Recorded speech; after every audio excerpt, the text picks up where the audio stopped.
반갑습니다. 오늘 수업을 촬영을 해보도록 하겠습니다. 일단 오늘 수업은 선생님이 광각으로 찍어서 되게 가까운 거리에서 찍었거든요. 소리 잘 들어가라고.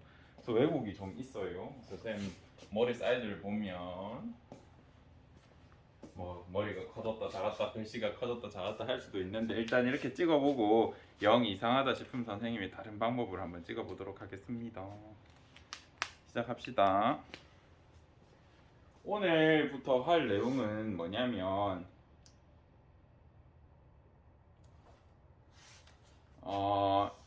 물질 순환과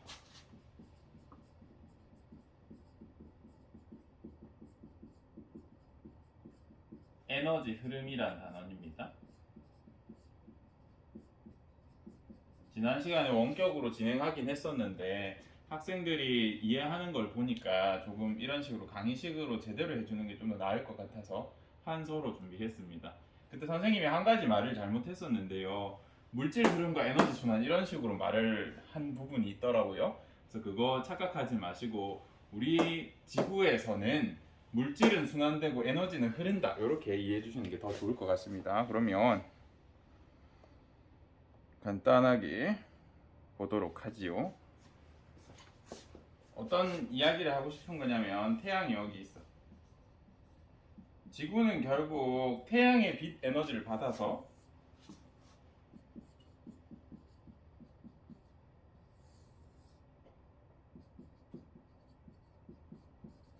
살아가고 있잖아요. 그죠? 그래서 태양의 빛 에너지를 받은 다음에 이 지구에서는 이 빛 에너지가 어떤 형태로 전환되었다. 결국에는 열 에너지 형태로 바깥으로 방출이 돼요. 이해되시죠? 그래서 에너지는 이렇게 흘러. 순환하는 것이 아니라 흘러. 그런데 지구에 있는 물질은 지구계 내에서 대기 중으로 갔다가 다시 돌고 돌아. 그렇지 않으면 점점 지구의 질량이 줄어들 거 아니야. 그지? 물질이 순환되지 않고 바깥으로 빠져나간다고 하면 지구의 질량이 줄다가 시간이 지나면 지구가 없어지겠죠. 그죠?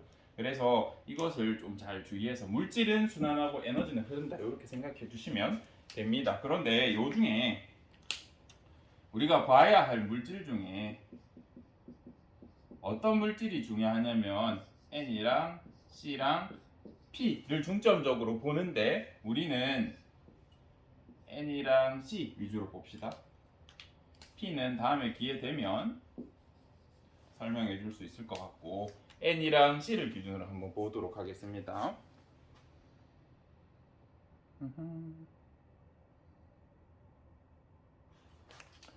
일단 N과 C가 뭔지는 모르는 사람은 잘 없겠죠.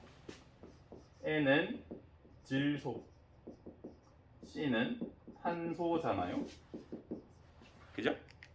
N은 질소, C는 탄소인데 우리가 이거를 한번 보도록 하겠습니다. 먼저 탄소 순환.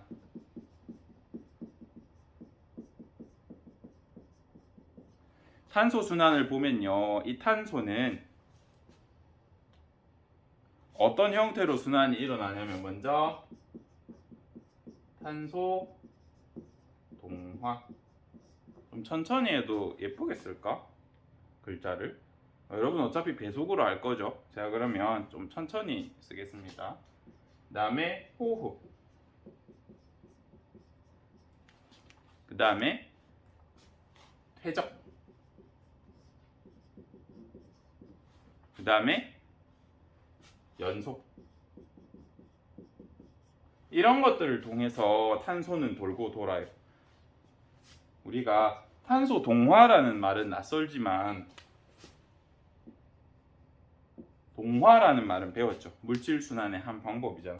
예를 들면 광합성을 통해서 공기 중에 CO2가 C6, H12, O6인 포도당으로 바뀌는 거 있죠. 이게 대표적인 동화야. 그래서 공기 중에 있던 탄소가 생물 안으로 들어오는 이런 방법이 하나 있죠. 또 호흡. 호흡을 통해서 포도당 같은 유기물을 우리가 세포호흡하고 나면 CO2가 방출됐었잖아요. 그죠? 그래서 이렇게 CO2가 기체로 방출되는 형태. 퇴적.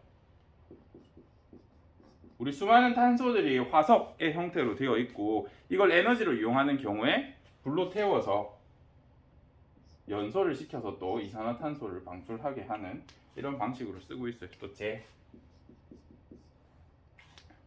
다이아몬드, 또 흑연 이런 것도 모두 탄소거든요.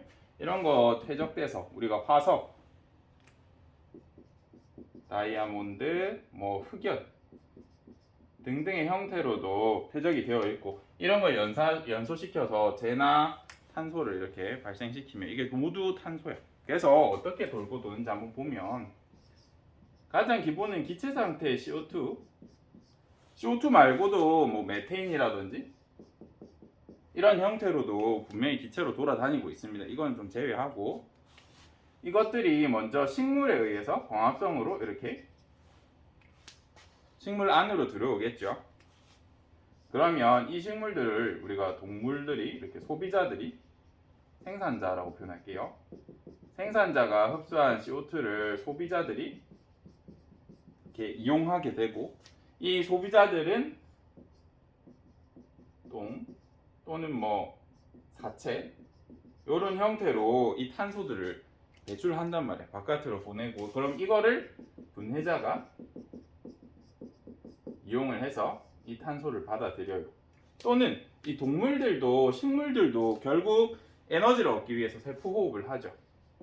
그래서 기체 상태를 이렇게 보낼 수도 있어요. 또 식물과 동물에서도 분명히 사체라든지 떨어진 낙엽 이런 것들이 분해자가 그죠? 그리고 이 분해자는 이런 유기물을 분해해서 무기물로 바꿔 아까 말했던 우리 사체나 똥 같은 거를 다시 기체 상태로 바꿔줘. 우리가 음식물 같은 거 썩었을 때 막 냄새나고 가스가 발생하잖아. 이게 분해자들이 기체의 형태로 유기물로 바꿔줬기 때문에 이런 냄새를 우리가 맡을 수 있는 거죠. 그래서 이렇게 탄소는 돌고 도는 순환을 하게 되겠습니다.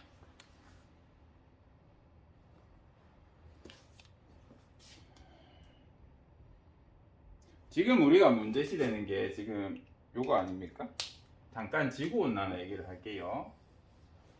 기체 상태의 이런 탄소류는 열을 잘 흡수하기 때문에 이 열을 흡수한 다음에 바깥으로 열 에너지를 지구 밖으로 흘러야 하는데 이 탄소를 가지고 있는 기체들은 에너지를 모으고 있으려고요. 그래서 예를 들어서 100의 에너지가 나가야 되는데 80밖에 못 나가고 20이 갇혀 있는 거야. 그러면 어떻게 되겠어요? 지구의 온도가 올라가겠죠. 그래서 온난화 현상을 일으키는 대표적인 주범들입니다.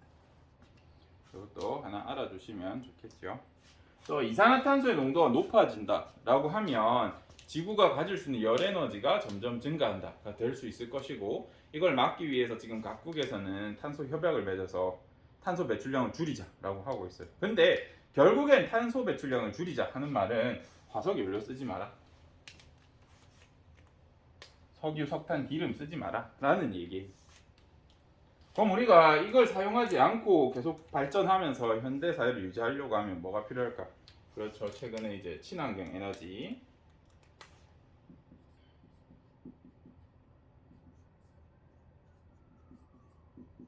또 원자력 에너지가 필요해요. 그래서 지구 전체의 기온을 보느냐 또는 효율성을 보느냐 또는 환경을 파괴하더라도 많은 생산을 할 것이냐 이런 것들은 선택의 문제가 되겠습니다. 여러분은 어떤 발전을 하는 게 나을 것 같습니까? 제일 효율적인 건 사실 얘예요. 원자력 발전을 통해서. 근데 위험하잖아. 하이 리스크 하이 리턴. 얘는 로우 리스크 로우 리턴. 얘는 로우 리스크 하이 리턴입니다. 그래서 우리가 여태까지 온난화를 무시한 채 이걸 사용했지만 지금은 이런 친환경 에너지 또는 원자력 에너지로 넘어가야 할 때인 것 같습니다. 지구의 온도가 너무 높아져서 아직까지 잘 버티고 있는지 모르겠네. 잠깐 정지해가지고 지운 다음에 다시 할게요. 다 지워졌죠. 지금 조금 전에 한 건 우리가 탄소의 순환을 봤어. 이제 볼 거는 질소의 순환이야. 이것만 하면 사실 물질 순환 끝이다. 질소의 순환을 한번 보도록 하겠습니다. 여기에서는 여러분이 혼자 공부하기가 너무 힘들어. 왜냐하면 단어를 몰라서 힘들거든요. 그래서 우리가 한번 단어를 제대로 파악을 해보도록 하겠습니다. 먼저 질소 고정 또는 고정이란 단어를 알아야 돼. 영어로는 틱스, 그죠? 딱 고정하는 걸 이야기하는데 이게 뭔지를 알아야 돼. 이거부터 한번 개념을 배워보자. 정리하고 나서 수업하면 될 것 같아요. 이거는 무슨 소리냐면 우리가 탄소 고정, 질소 고정 이런 것들 고정된다라고 할 때 생물학에서는 비기체의 어떤 물질을 다시 잘못했네요.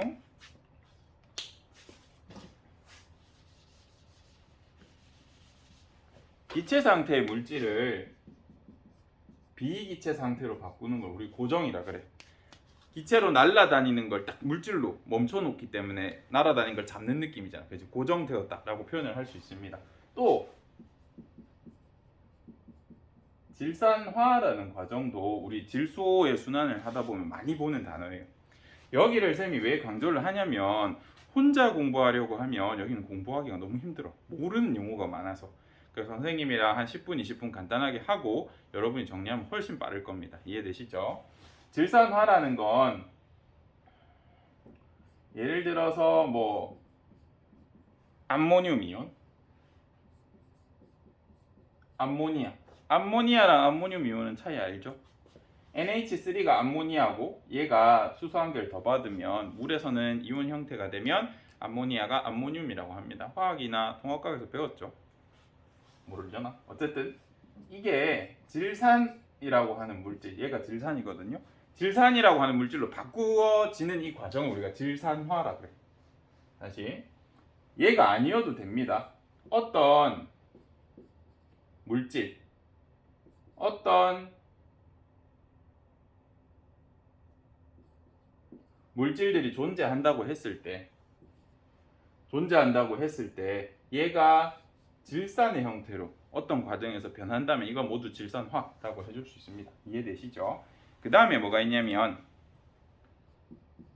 탈질소화 또는 탈질화라고 부르기도 합니다. 라고 하는 과정이 있어. 이건 뭐냐면 고정의 약간 반대라고 생각해주면 됩니다. 비기체 상태의 질소가 기체 상태로 변하는 걸 우리가 탈질화라고 하고, 그 다음에 탄소 동화 또는 그냥 동화라고, 죄송합니다. 탄소가 아니구나. 질소 동화 또는 그냥 동화 라고 하는 표현을 들을 수가 있어. 이게 무슨 소리냐면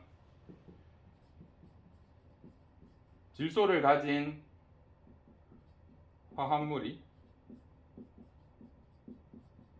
또는 질소를 가진 화학 물질이 아미노산의 형태로 또는 생물 몸 속으로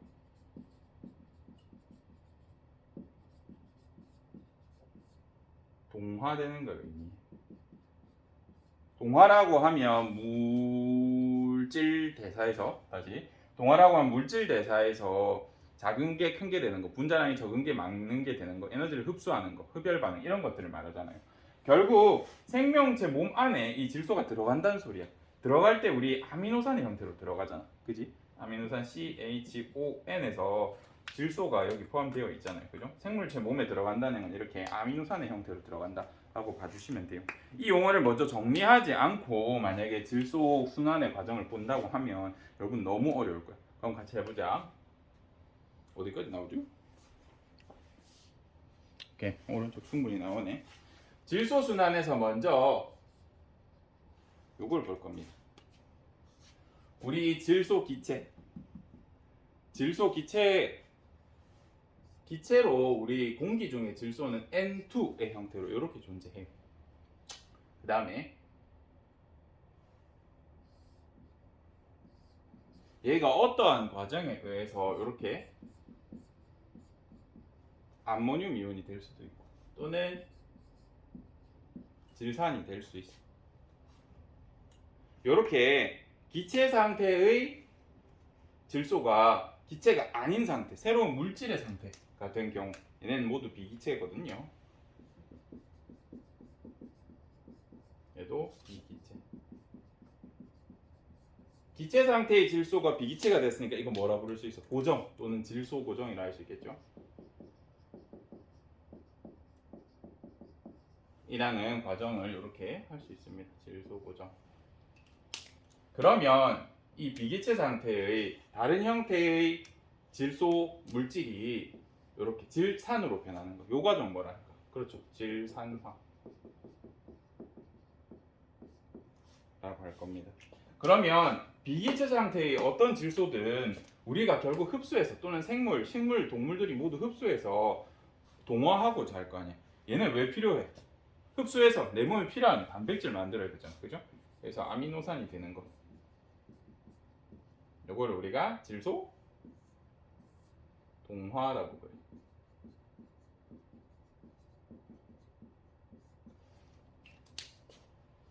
이러한 형태가 될 겁니다. 우리 하나 안 했죠? 배운 네 가지 중에서 뭐 안 했어요? 탈지로 안 했잖아. 아미노산의 형태에서 바로 기체가 되던 어떤 방법에서 또는 질산의 형태에서 기체가 되든 또는 암모니움, 암모니아의 형태에서 기체가 되든 이렇게 비기체 상태, 얘도 비기체잖아요. 비기체 상태의 질소 화합물들이 다시 기체로 돌아가는 이거 탈질화라고 그랬는데 탈질소화라고 하기도 하고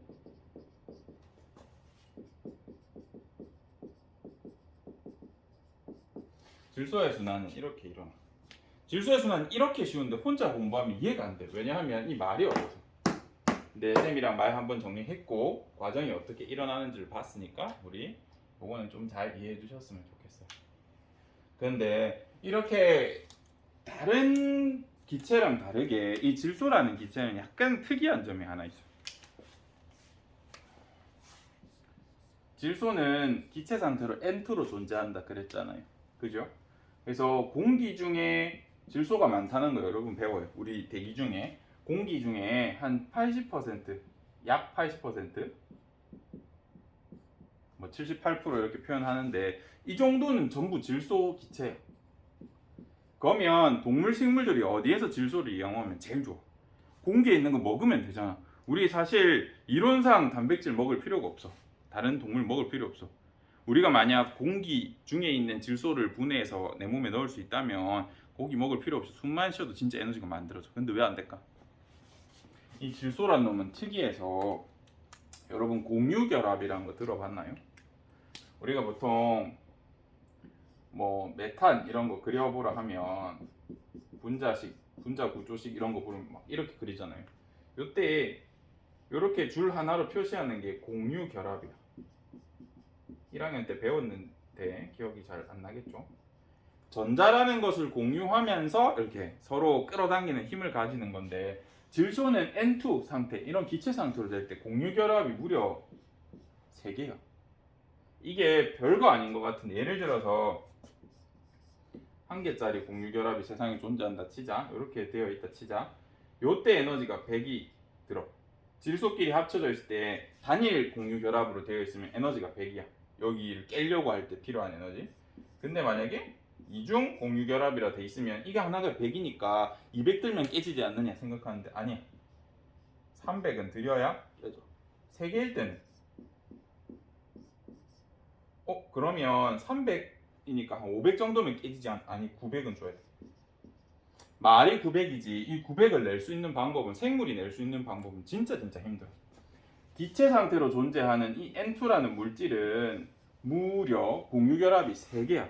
그래서 깨기가 너무너무 힘들어. 그래서 이거 깨는 방법이 자연계에 생물에 의해서 화학물질에 의해서 말고 자연계에서 깨지는 건 거의 한 개밖에 없어. 엄청난 에너지로 깨야 돼. 어떨 때 깨지냐면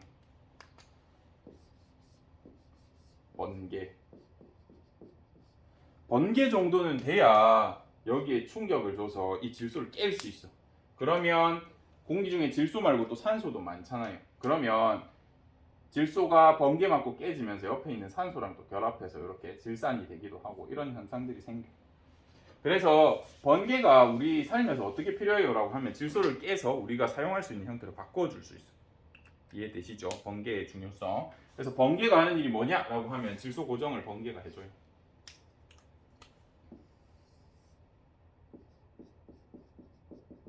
이걸 좀 알아주셨으면 좋겠습니다. 그러면 번개 말고는 질소 고정을 할 수 있는 방법이 없나요? 라고 하면 있어. 우리 번개 안 쳐도 동식물 잘 자라잖아요. 어떻게 가능할까?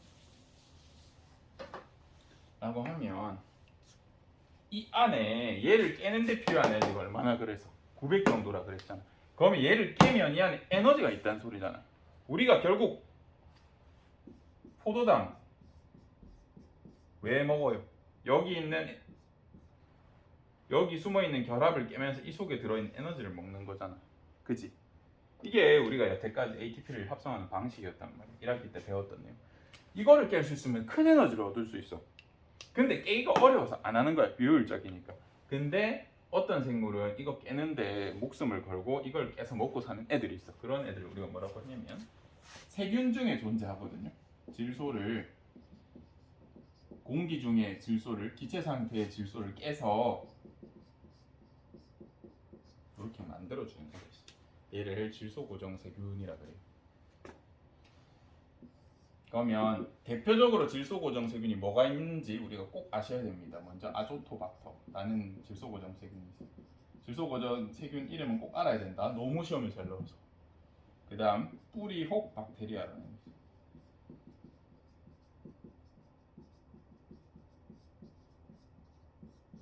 이 두 가지 질소 고정 세균은 반드시 아셔야 됩니다. 그래서 우리가 번개만으로 저렇게 질소 고정이 일어나는 것이 아니라 질소 고정 세균이라고 하는 N2를 끊을 수 있는, 여기에 목숨 걸고 끊고 여기서 에너지를 얻는 이런 친구들이 세상에 존재합니다.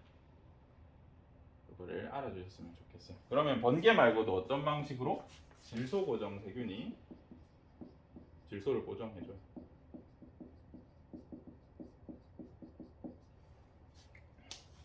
우리가 예전에는 조선시대에 뭐 모내기법 이런 게 개발되기 전에, 농사지설이 나오고 이런 거 하기 전에 예전에는 1년에 농사를 한 번만 지을 수 있었어. 일모작, 단일작이라고 하잖아. 근데 지금은 과학기술이 발전해서 이론상 4번까지도 지을 수 있어. 또 휴식기라는 걸 가졌어. 농번기가 있으면 농사를 짓고 한 해는 쉬었어. 왜 그럴까? 논이 이렇게 있을 때 여기에 식물이 뿅뿅뿅뿅뿅뿅뿅뿅 자랐다는 사실은 사실 이쪽에 있는 영양소가 이 식물에게 갔다는 소리잖아. 그죠? 그래서 계속해서 농사를 지으면 이 논 땅 자체가 황폐화가 돼. 영양분이 싹 사라져서 죽음의 땅이 되거든요. 그래서 휴직이라는 걸 가져가지고 한 해는 농사 짓고 한 해는 안 지었어. 그러다 보니까 문제가 뭐예요? 생산량이 엄청 떨어지잖아요. 한 해 밥, 쌀 만드는 거 가지고 2년 먹어야 돼. 너무 위험하잖아. 2년째 때 또 농사를 했는데 이게 만약에 흉작이 됐어. 자연재해나 이런 것 때문에. 그러면 우리 2년을 또 굶어야 돼. 큰일이잖아요. 그죠? 요즘 같은 경우에는 근데 1년에 4번까지 지을 수 있어. 선생님 명분이 없는데 어떻게 해요? 비료 있잖아요.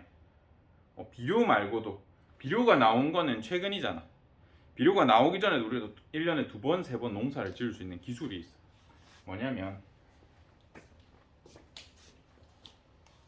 논 같은 거 보면 주변에 이상한 울타리에 깻잎이라든지 콩식물을 엄청나게 키우는 걸 간혹 볼 수 있습니다. 할머니, 할아버지들 농사를 요즘 잘 안 하시니까 여러분이 잘 모를 수도 있는데 농사하는 이 밭 주변에 콩들을 조금 추가적으로 심어줘. 그러면 농사가 진짜 잘 돼. 왜 그러냐면 우리 콩식물이란 걸 키우면 콩이 이렇게 뭐 완두콩이랄까? 완두콩이 이렇게 완두가 이렇게 뿅뿅뿅 열릴 거 아닙니까? 이 콩식물을 키우면 이 콩식물은 콩이 뭘로 돼 있어? 완두콩, 메주콩 이걸로 우리 뭐 만들어요? 콩이 단백질 많은 건 여러분 알잖아. 얘는 단백질을 많이 흡수해서 땅에서 뽑아 올려서 열매를 맺는 애들이에요. 단백질 많이 필요하겠죠. 그래서 이 콩식물들은 뭘 하냐면 뿌리에다가 세균을 키워. 어떤 세균을 키우게? 맞아. 여기서 얘기했던 질소 고정 세균을 키워. 대표적으로 뿌리옥 박테리아를 많이 키웁니다. 이 콩식물들은. 그러면 뿌리옥 박테리아가 여기 살면 콩식물의 뿌리가 이렇게 혹처럼 이렇게 뿅뿅뿅 생겨. 쌤이 나중에 정지하고 사진 보여줄 수 있으면 보여드릴게요. 이렇게 뿅뿅뿅뿅 혹 같은 게 생겨. 뿌리에 혹이 생겨. 그러면 뿌리옥 박테리아가 여기에 서식하고 있다는 걸 알 수 있습니다. 그래서 콩식물 뿌리를 확 들어보면 보통 이렇게 근육근육하게 생겼거든요. 그러면 얘네는 무슨 역할을 하겠어? 공기 중에 질소를 끊어가지고 질소 고정을 해줘. 그러면 얘한테 뿌리에 주면 콩식물이 쉽게 단백질성 열매를 맺을 수 있겠죠. 그럼 얘는 얻는 혜택이 뭔데요? 이거 가지고 에너지 얻는다면서. 그거 말고 또 뭐가 있을까? 얘도 인지상정이 있지. 얘네를 불러 모아서 같이 키우려면 이 뿌리옥 박테리아한테 약간의 당을 줍니다. 얘도 이거 끊어서 이용하면 되긴 해. 근데 이거 끊는 거 힘들단 말이야. 우리 코코넛 먹을 수 있잖아요. 근데 구워진 고기랑 코코넛 있으면 뭐 먹을래? 나 같은 고기 먹어. 왜? 코코넛 그거 언제 까냐? 힘들잖아. 그래서 고기를 조금 줘. 우리로 치면 맛있는 빵 같은 걸 조금 주는 거야. 그럼 얘는 그 힘을 가지고 질소를 끊어서 주고. 그래서 질소를 왜냐하면 콩식물은 질소를 얻기 힘들어하거든. 많이 필요한데. 근데 방법이 없으니까 얘한테 당을 줘서라도 이거 끊어주세요 라고 하는 이런 관계가 생겨. 얘 이득 보고 있지. 얘 이득 보고 있지. 이건 무슨 관계게? 상리공생의 대표적인 예입니다. 그래서 콩식물과 뿌리옥 박테리아 대표적인 상리공생의 얘기도 하니까 꼭 알아두십시오. 대표적으로 질소 고정 세균 두 가지 뿌리옥 박테리아랑 그 다음에 아조토박터가 대표적인 질소 고정 세균이니까 알아두시고. 그럼 선생님 질산화는 누가 해줘요? 라고 하면 모르겠으면 다 세균이 해준다고 생각하면 됩니다. 우리 일반 생산자라든지 소비자들은 잘 이런 걸 하지 않아요. 왜냐하면 생산자는 광합성하면 되는 거고 또 소비자는 다른 녀석 먹으면 되잖아. 그래서 생산과 소비를 모두 하기 힘든 이런 분해자들의 일부에서 세균류들에서 보통 이런 일들이 일어나. 질소 동화는 누가 하는데? 아까 말했죠. 동물이 한다고. 탈질화는 누가 해주는데? 탈질화도 세균이 해줘. 기체 같은 거 부패시켜가지고 기체 상태로 만드는 거 있잖아요. 그죠? 그래서 이렇게 하면 우리가 대표적인 질소 고정의 몇 가지 방법들과 예시랑 그 다음에 또 새로운 공생관계까지 이렇게 배워봤습니다. 지금 우리가 하는 건 물질의 순환이고 크게 두 가지 했어요. 탄소 고정, 질소 고정. 만약에 탄소 고정, 질소 고정이 아니라 탄소 순환, 질소 순환. 만약에 이해가 안 되면 멈췄다가 뒤로 돌아가서 다시 들어보세요. 이거 혼자 공부하면 너무 어렵거든요. 선생님이 재밌게 수업을 하려고 했으나 우리가 강의식으로 하다 보니까 그냥 다다다닥 이렇게 보냈죠. 이거 꼭 연습하셔가지고 제대로 학습했으면 좋겠습니다. 끝. 바이바이.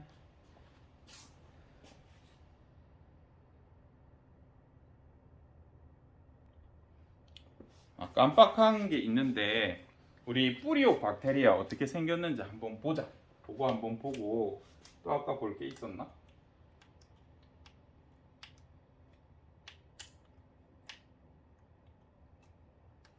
뿌리옥 박테리아가 생긴 콩 식물의 뿌리 같은 거 한번 보도록 하겠습니다. 그것만 멈춰서 녹화해서 넣어주고 마칠게요. 우리 여기 보면 콩 식물의 뿌리가 나와 있습니다. 보면 이렇게 혹이 뿅뿅뿅 나 있죠. 이게 뿌리옥 박테리아라는 녀석이랑 공생하면서 생긴 뿌리의 혹이에요. 그래서 콩 식물들은 이렇게 같습니다. 뿌리옥 박테리아 콩하고는 찰떡궁합, 콩뿌리의 콩알보다 작은 둥근 뿌리옥 이런 거 보시면 알 수 있습니다. 끝. 수고하셨습니다.